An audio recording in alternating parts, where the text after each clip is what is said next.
Mis hermanos en Cristo, Dios les bendiga. Qué placer poderles saludar en esta mañana de domingo, donde el pueblo de Dios se levanta a celebrar la victoria ante la muerte, la victoria de nuestro Señor Jesucristo, porque nuestro Redentor vive. ¿Cuántos pueden decir allí en su casa un fuerte amén?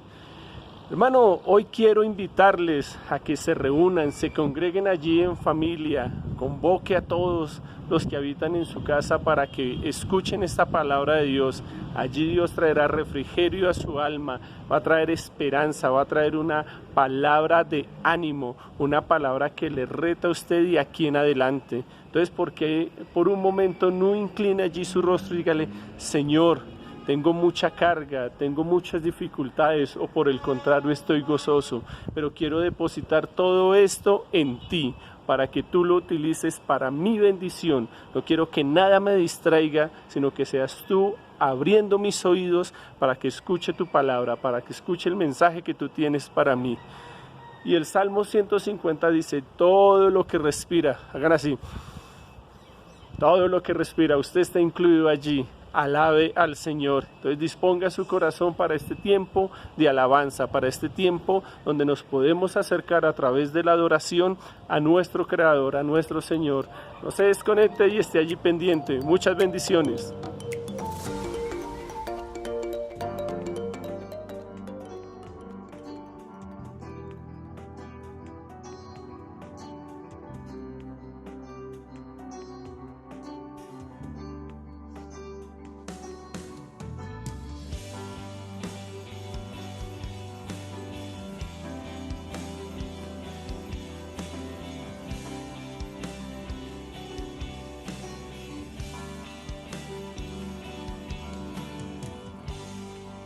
Algo está cayendo aquí,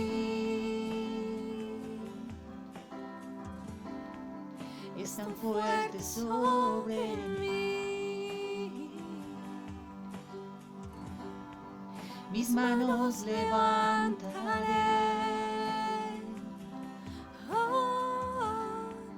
y su gloria tocaré.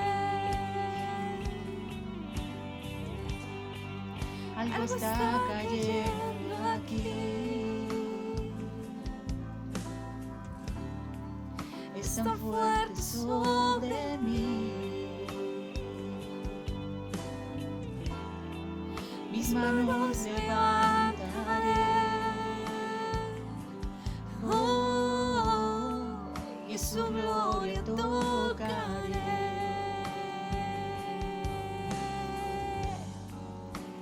Está cayendo, su gloria sobre mí, sanando heridas, levantando al caído, su gloria está aquí.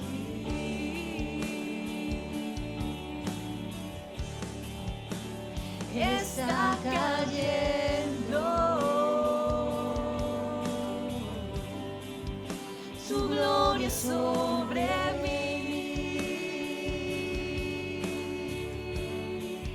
sanando heridas, levantando al caído, su gloria está aquí.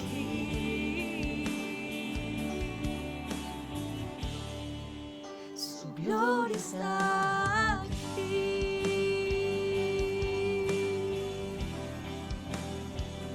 Tu gloria está aquí, Señor.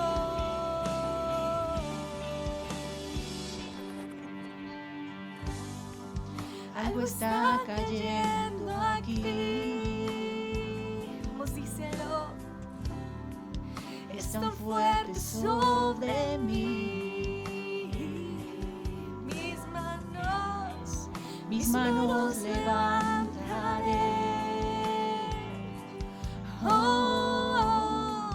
y su gloria tocaré.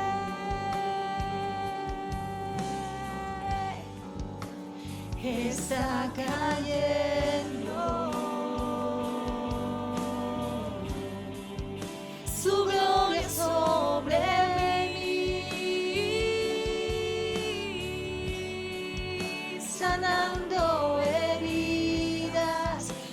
levantando al caído, su gloria está aquí, está cayendo, está cayendo. Su gloria sobre mí, sanando heridas, levantando al caído, su gloria está aquí.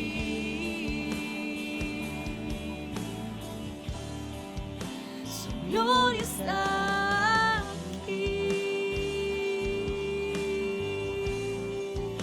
Su gloria está aquí.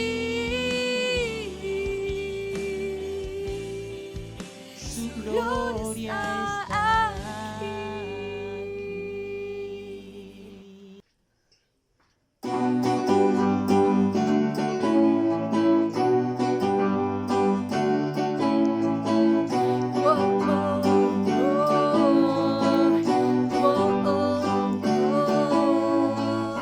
Un estruendo de muchas aguas se escucha aquí.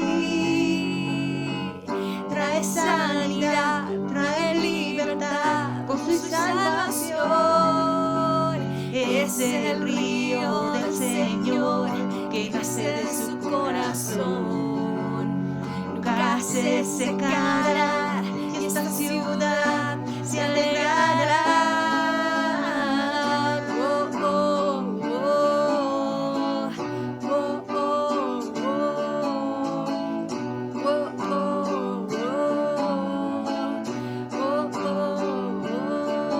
Yo danzo en el río, yo danzo en el río de Dios, en el río de Dios.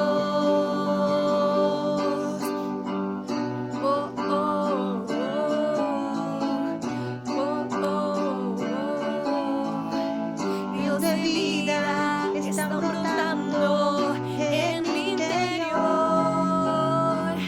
Fuente inagotable que viene del cielo y fluye aquí. Es el río del Señor que nace de su corazón. Nunca se secará y esta ciudad se alegrará. Yo danzo en el río, yo danzo en el río de Dios, en el río de Dios. Yo danzo en el río, yo danzo en el río de Dios, en el río de Dios. Oh, oh, oh,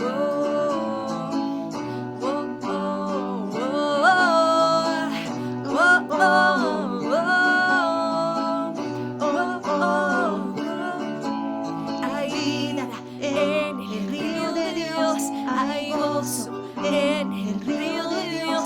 Soy libre, libre, el río de Dios está aquí. Vamos, dilo. Hay vida en el río de Dios, hay gozo en el río de Dios. Soy libre, libre, el río de Dios está aquí. Hay vida en el río de Dios, hay gozo en el río de Dios. Soy libre, libre, el río de Dios está aquí. Yo danzo en el río, yo danzo en el río de Dios, en el río de Dios. Yo danzo en el río, yo danzo en el río de Dios, en el río de Dios. Hay vida en el río de Dios, hay gozo en el río de Dios. Soy libre,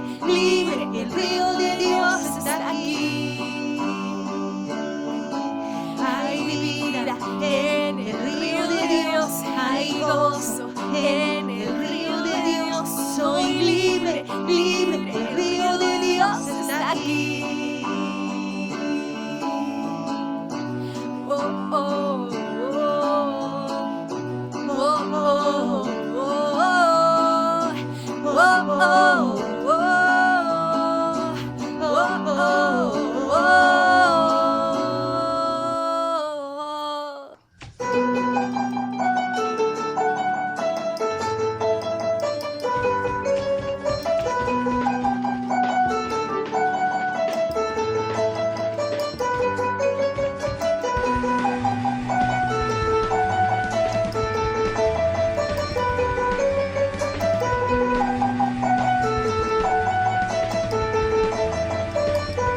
Levantamos un clamor por sanidad y redención. Muéstranos lo que tú ves, los secretos de tu corazón. Un pueblo unido vive hoy por libertad y salvación. Álvanos con tu valor, lo que deseamos es revolución. Que el cielo se parta en dos. Inúndanos, que en el desierto broten ríos.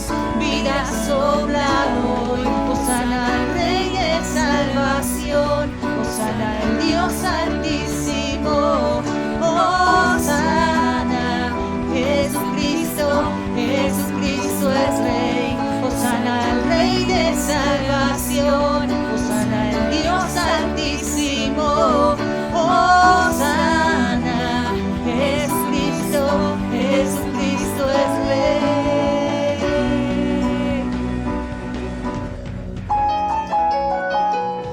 Levantamos un clamor por sanidad y redención.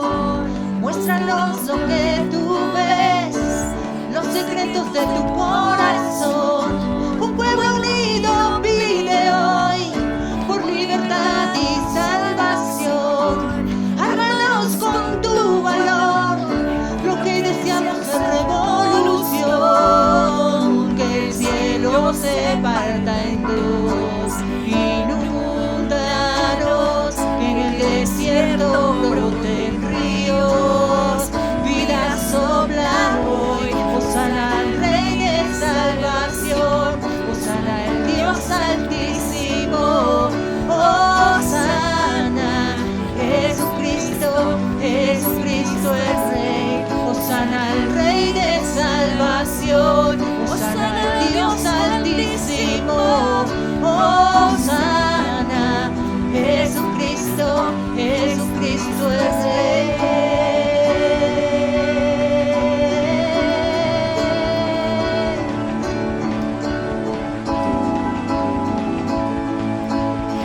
Él es el Rey. Hosana a ti, Señor.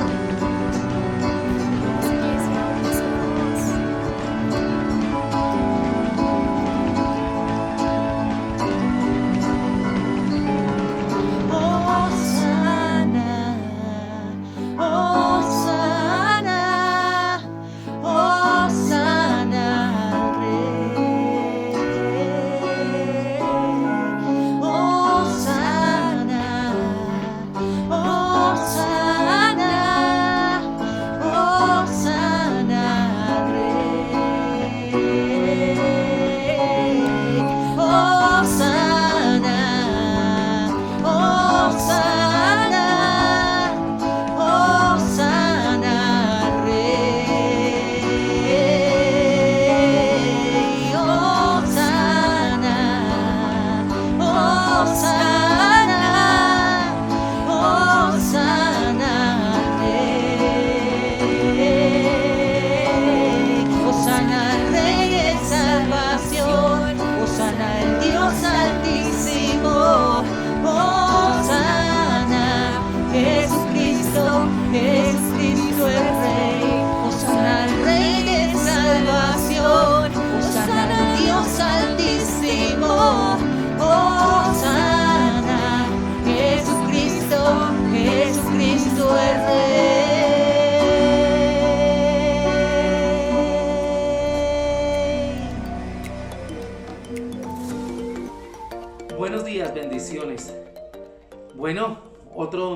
más, otro tiempo más con Dios, otra semana donde podemos ver la bendición y la gloria de Dios siempre guardándonos y cubriéndonos. Esta semana hemos venido viendo temas inherentes a cada uno de nosotros, temas muy personales, temas que tienen que ver con, digamos, las consecuencias de toda esta situación que estamos viviendo, y una de ellas justamente es la soledad. Pero la pregunta sería, ¿por qué la soledad? Esto se debe a que todos necesitamos, no necesariamente que se nos abandone o que se nos haga a un lado o que nosotros mismos nos podamos sentir por nuestro temperamento aislados de la sociedad.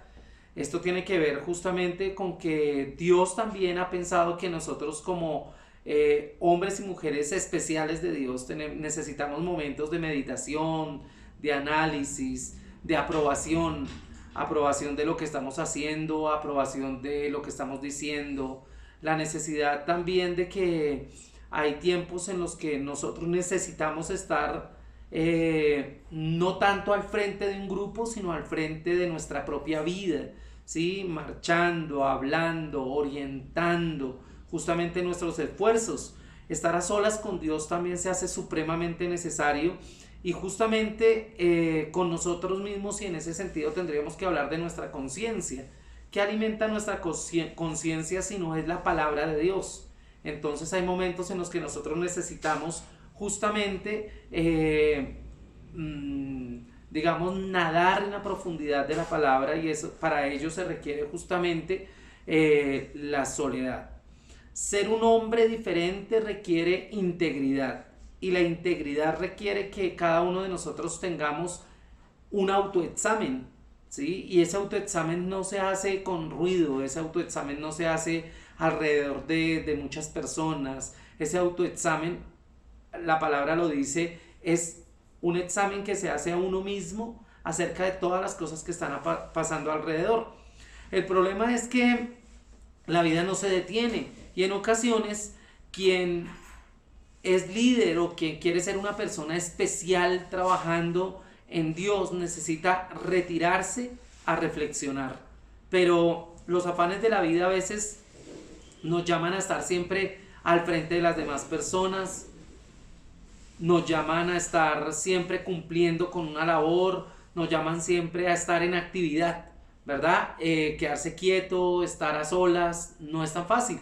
Y yo creo que si hay una cosa de las cuales nosotros podemos sacar positivas de todo este tiempo de pandemia, es justamente la posibilidad que hemos tenido muchos de nosotros de estar en tiempos de soledad, a solas con Dios, a solas con la palabra, observándonos, mirándonos. Y bueno, y cuando eso pasa, pues obviamente eso nos ayuda a replantear muchas cosas. Y cuando no pasa, por el contrario, también pensemos que hay un agotamiento, hay una pérdida de perspectiva, inclusive muchas veces perdemos la efectividad en el trabajo que hacemos, porque cuando no nos evaluamos, justamente nosotros seguimos cometiendo los errores que hemos venido cometiendo durante mucho tiempo.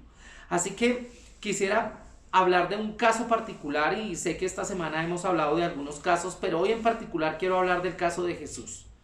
Jesús en solitario. La Biblia justamente contiene innumerables historias de líderes religiosos que sirvieron justamente a Dios y que pasaron por momentos y tiempos de crisis personales, digamos profesionales, porque pues en sus labores de profeta, en sus labores de rey, en sus labores cualquiera que fuera, pues pasaron por momentos muy difíciles, y pudiésemos ilustrar esa soledad de liderazgo con episodios de la vida diría yo, de Moisés, de David, de Elías, bueno, y muchos otros podríamos pensar. Por ejemplo, Moisés pasó tiempo a solas con Dios en el monte Sinaí. No sé si usted ha leído esa cita, pero quiero que vaya conmigo y lea Éxodo capítulo 24 y vaya ahí al versículo 15 al 18. Y la palabra dice: Moisés subió a la montaña y una nube lo cubrió. La gloria del Señor bajó al monte Sinaí y la nube lo cubrió en el monte durante 6 días. El séptimo día, el Señor llamó a Moisés desde adentro de la nube. A la vista de los israelitas, el aspecto de la gloria del Señor era como de fuego que consumía la cima de la montaña. Moisés entró en la nube, subió al monte y ahí permaneció durante 40 días y 40 noches. Algo extraordinario se estaba gestando en los cielos. Algo portentoso se estaba, mejor dicho, planeando para la humanidad. Y justamente tuvo que ver con un tiempo que necesariamente Moisés tuvo que estar a solas con Dios, tuvo que estar con su amigo Dios, porque considero que Dios para Moisés se convirtió en un amigo más que en cualquier cosa, en un guía, en un referente extraordinario. Bueno, pero también David. Y usted dirá, bueno, pero dijo que iba a hablar de Jesús y creo que estoy haciendo la introducción para poderles explicar exactamente lo que hoy quiero que veamos con la soledad de Jesús. David pasó tiempo en el desierto.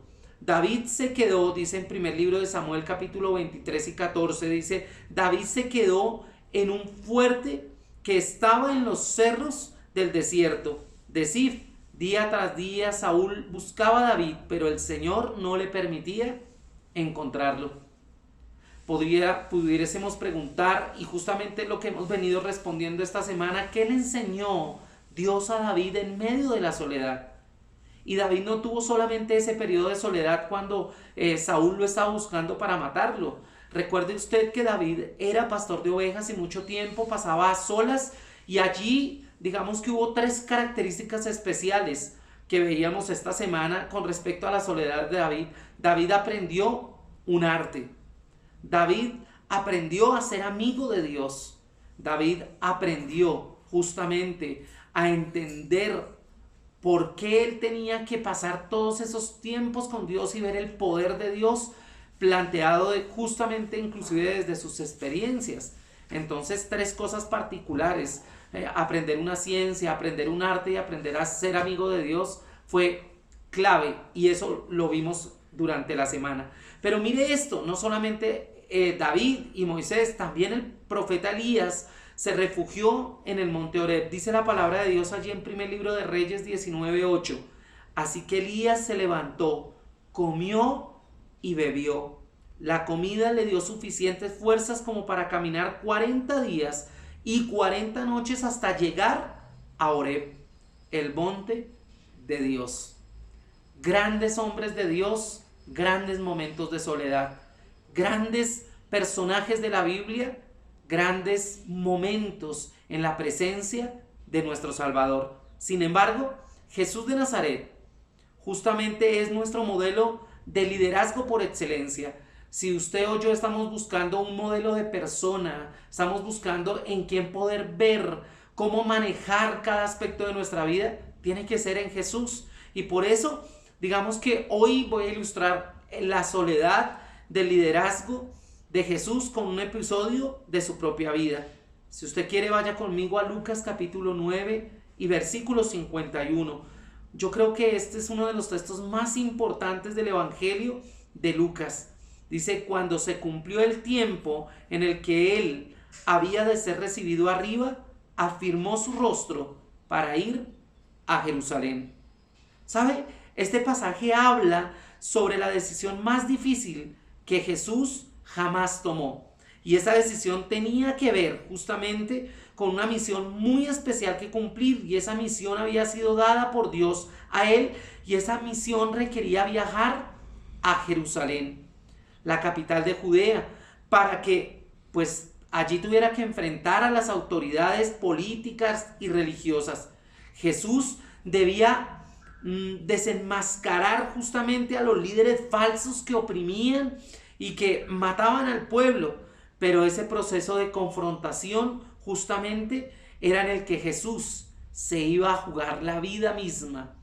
Entonces, aunque Lucas no narra exactamente lo que Jesús sufrió en ese proceso de la toma de decisión para ir a Jerusalén, digamos que el Evangelio lo da a entender por medio de ese recurso literario de la Escritura.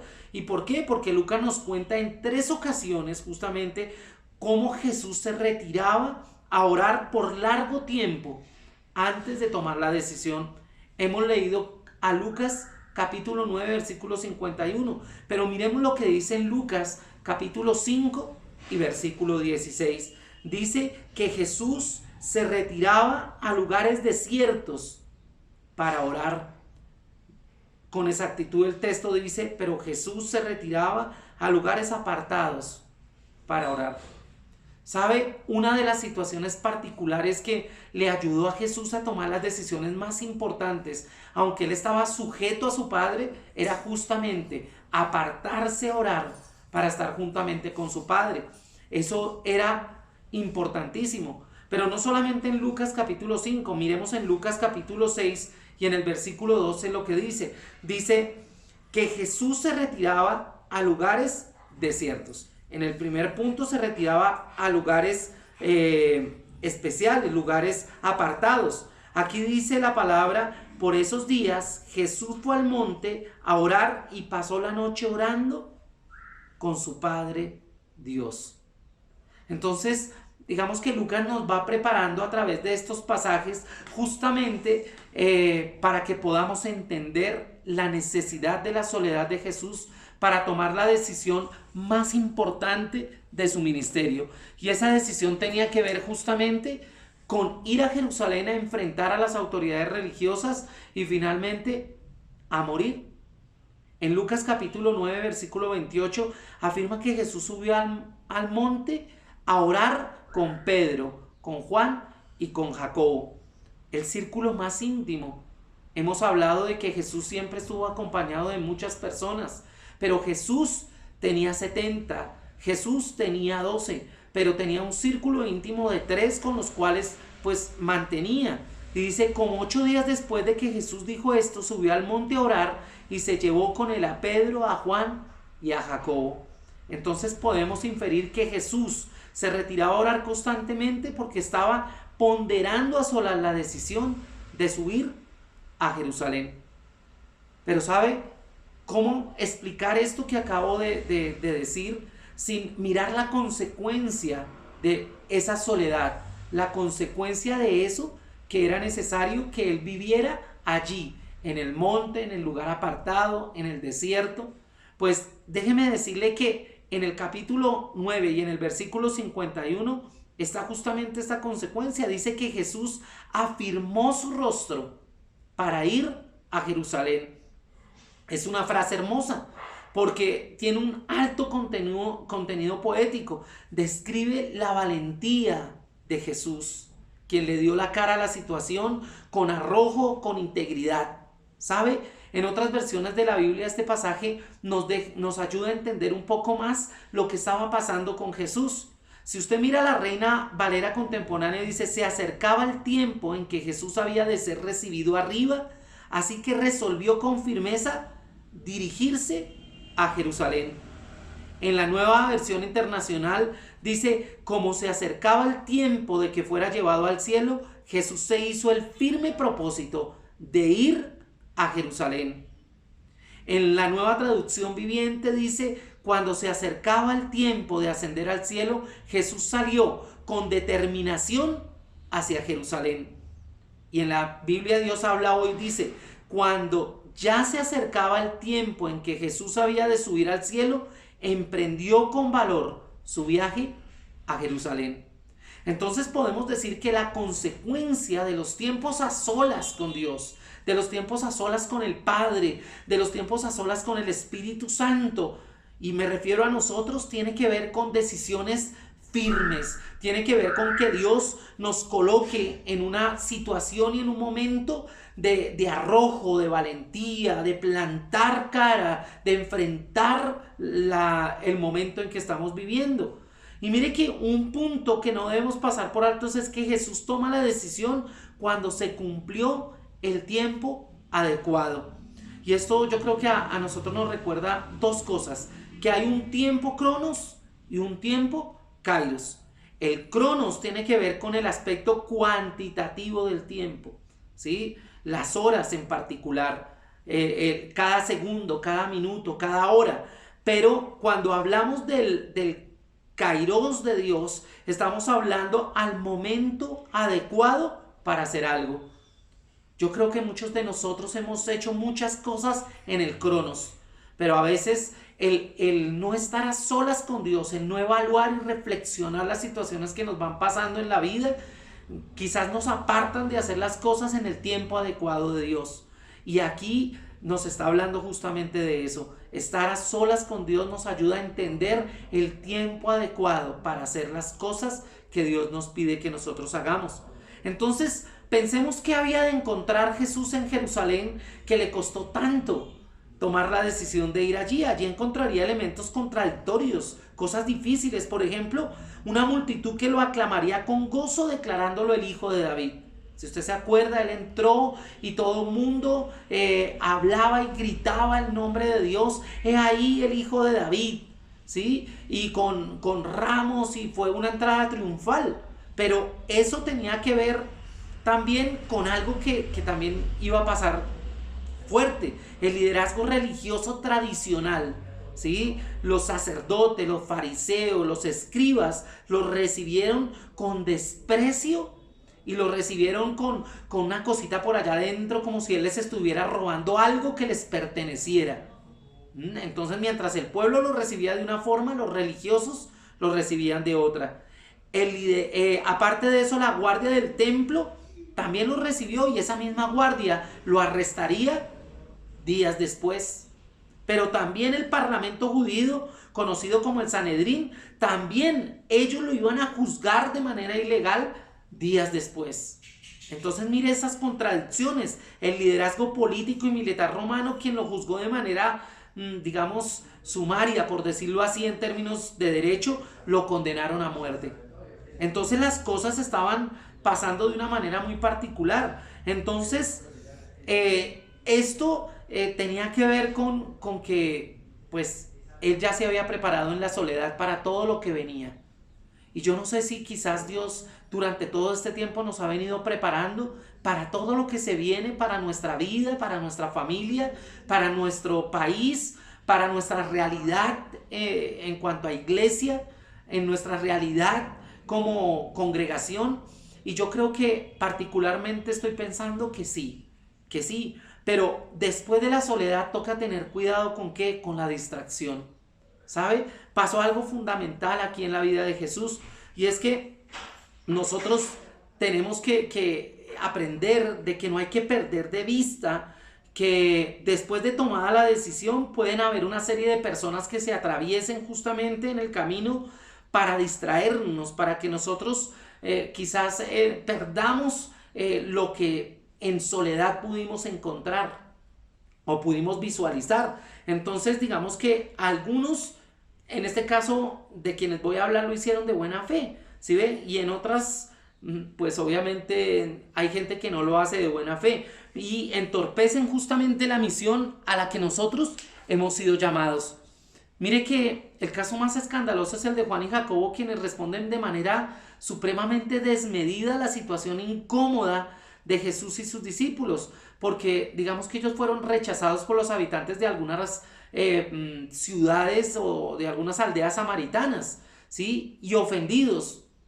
Juan, Jacobo, digamos que dijeron cosas que no al lugar, ¿no? Si usted mira ahí en Lucas capítulo 9, que es el que estamos estudiando, en el versículo 54, ahí en la segunda parte hasta el versículo 56, dice: Señor, estoy hablando de Juan y Jacobo, dicen: Señor, ¿quieres que mandemos que descienda fuego del cielo como lo hizo Elías y los consuma?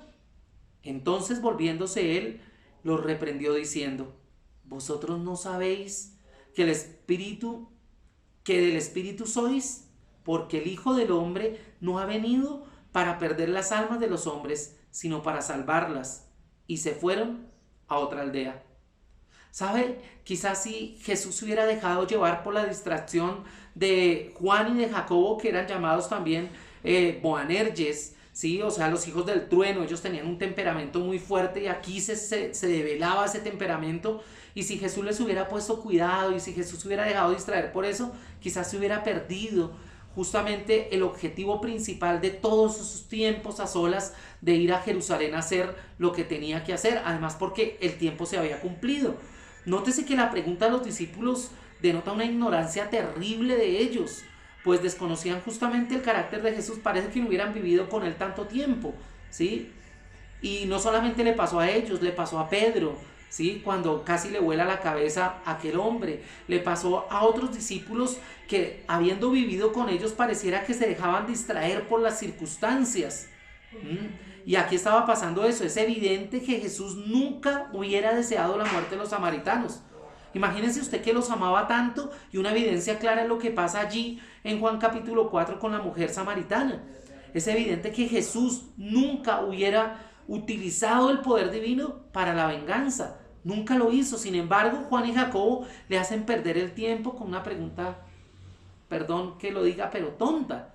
A veces nosotros nos distraemos de unas maneras tremendas y desaprovechamos todo lo que Dios en soledad nos ha dicho y nos ha enseñado.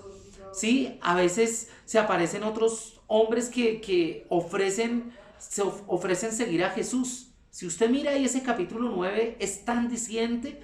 El primero le dijo con gran entusiasmo: Señor, te seguiré a donde quiera que vayas. Ahí en el versículo 57. Y podemos intuir que este hombre de verdad quería seguir a Jesús para alcanzar la fama, para alcanzar la fortuna, porque Jesús le hizo una advertencia que fue terrible. Si usted mira ahí, Jesús le responde: las zorras tienen guaridas y las aves de los cielos nidos, pero el Hijo del Hombre no tiene dónde recostar la cabeza. ¿Sabe? Jesús conoce nuestro corazón, Jesús conoce nuestra intención, pero también conoce cómo el diablo trabaja para apartarnos de su voluntad. Eso que Dios nos ha mostrado en silencio, eso que Dios nos ha mostrado en soledad, eso que Dios nos ha mostrado en su presencia, a veces vienen personas que nos quieren como quitar de ahí, como zafar de ahí. Entonces es importante que nosotros entendamos, pero no solamente fue ese. En el versículo 58, el segundo responde al llamado del discípulo cuando dice: Señor, déjame que yo primero vaya y entierre a mi madre, a mi padre. Y eso denota que justamente él deseaba dedicarse o él quería decidirse a seguir a Jesús, pero antes de eso quería cuidar a sus padres, quienes probablemente, porque no lo dice la palabra, ni siquiera estaban enfermos. Y Jesús le dice: deja que los muertos entierren a los muertos, pero tú vete a anunciar el reino de Dios. De alguna manera le estaba diciendo: si tú no tienes la convicción absoluta de irte de una vez conmigo, no me distraigas. No es el momento para decirme este tipo de cosas. Y el tercero, ahí en el versículo 61, digamos que responde de una manera similar. ¿Por qué? Porque le dice a Jesús, bueno, yo tengo unas responsabilidades familiares que seguir. Y él le dice, y es un versículo que hemos usado muchas veces, dice: ninguno que habiendo puesto su mano en el arado y mira hacia atrás es apto para el reino de Dios. Y hoy yo quiero que concluyamos pensando en las cosas que hasta ahora he dicho, y quiero resumirlas. Nosotros como hombres de Dios, como mujeres de Dios, necesitamos momentos a solas. No necesariamente que nos tengamos que sentir solos, no, necesitamos estar a solas. Y ese necesitar estar a solas significa que allí vamos a tomar decisiones y vamos a encontrar respuestas de Dios que de ninguna otra manera pudiésemos encontrarlas. Vimos el caso de Moisés, vimos el caso de David, vimos el caso de Elías. Ellos necesitaron estar a solas. Dios provocó esa soledad para poderles hablar, para poderles referenciar lo que seguía de ahí en adelante. Pero contundente el caso de Jesús. Jesús tenía que tomar una decisión trascendental para su vida, para su ministerio y para la eternidad. Y era tener que ir a Jerusalén. Pero en su humanidad, aunque era 100% divino, pues era una decisión que le costaba. Y necesitaba discernir exactamente del Padre cuál era el cronos y cuál era el kairos, el tiempo justo para hacerlo. Y dice que él cada momento iba y se apartaba al desierto, se apartaba al monte, se apartaba a lugares desiertos para orar al Padre y saber exactamente qué tenía que hacer y cuándo lo tenía que hacer. Pero recuerde que a veces después de esos momentos de soledad y de plenitud en Dios, tenemos que volver a estar con los que tenemos que estar, pero ellos nos pueden distraer. y quizás con buenas intenciones, porque estos hombres le decían a Jesús, queremos seguirte, queremos ir contigo, pero, ¿sí? El mismo Juan y Jacobo lo distraen del propósito cuando le dicen, mire, cojamos a esos samaritanos que no nos dejan pasar por sus tierras y que envíe fuego como lo hizo con Elías y que todos sean consumidos, queriendo entorpecer justamente la voluntad de Dios. Si Dios te ha llevado a tener momentos de soledad, hoy te estoy diciendo, Dios está gestando cosas importantes para tu vida, para tu familia y para tu ministerio. No te dejes enredar en los negocios de este mundo, no te dejes enredar en los cuestionamientos que hacen alrededor tuyo las personas, no te dejes distraer por comentarios tontos que la gente hace, no te dejes distraer por eso. Mantén tu mirada puesta donde tienes que colocarla. Dice que finalmente Jesús viajó a Jerusalén y allí se encontró con múltiples cosas, con cosas muy buenas, pero allí también encontró la muerte. Pero esa muerte que nos libró a ti y a mí del pecado y de la enfermedad, que nos dio eternidad, que trajo salvación a nuestras vidas. Y si el fruto de nuestra soledad va a ser ese, bienvenida a la soledad. Bienvenida a la autorreflexión, la autoevaluación. Cierra tus ojos allí donde estás y dile, Señor, gracias por este tiempo maravilloso que has traído, Señor, a mi vida, por este tiempo poderoso que seguramente tú, Señor, utilizarás para bendición de mi vida, de mi familia y de muchos a mi alrededor. No permitas que yo me distraiga y que yo continúe firmemente por el camino que tú me has trazado. Así que bendigo estos tiempos de soledad en los que tú me has permitido estar. Si nuevamente tienes la posibilidad de estar a solas con Dios, aprovéchalo. Que Dios te bendiga, un abrazo muy grande. Y no olvides que después de este momento sigue el momento de los niños. No sin antes decirte que si en algún momento Dios ha puesto en tu corazón bendecir este ministerio de manera económica o en especie para bendecir a otros con mercado, para bendecir a otros con lo que Dios ha puesto en tu corazón, puedes justamente llamar a estos teléfonos que van a aparecer acá abajo y seguramente allí encontrarás una respuesta. Dios te guarde, Dios te bendiga y niños, listos porque sigue la parte que les corresponde. Un abrazo, bendiciones. Hola niños, ¿cómo están? Dios les bendiga. Nuevamente en nuestra escuela dominical. Y hoy tengo la grata compañía de estar con Eliana. Hola, Hola, ¿qué tienes, Eliana? ¿Qué te pasa? estoy triste porque mis compañeros se burlan de mí por ser cristiana. ¿Y eso es lo que te preocupa? No, lo que me preocupa es qué va a pasar con ellos, Dios qué va a hacer con ellos. Buena pregunta. ¿Dios qué va a hacer con ellos? ¿Los puede cambiar? ¿Cómo hago para responderte? ¿Qué haré? ¿Qué haré? Ya sé. Acompáñame a ver este video, a ver Dios que nos puede responder, ¿vale? ¿Te parece? Vamos a verlo, vamos niños.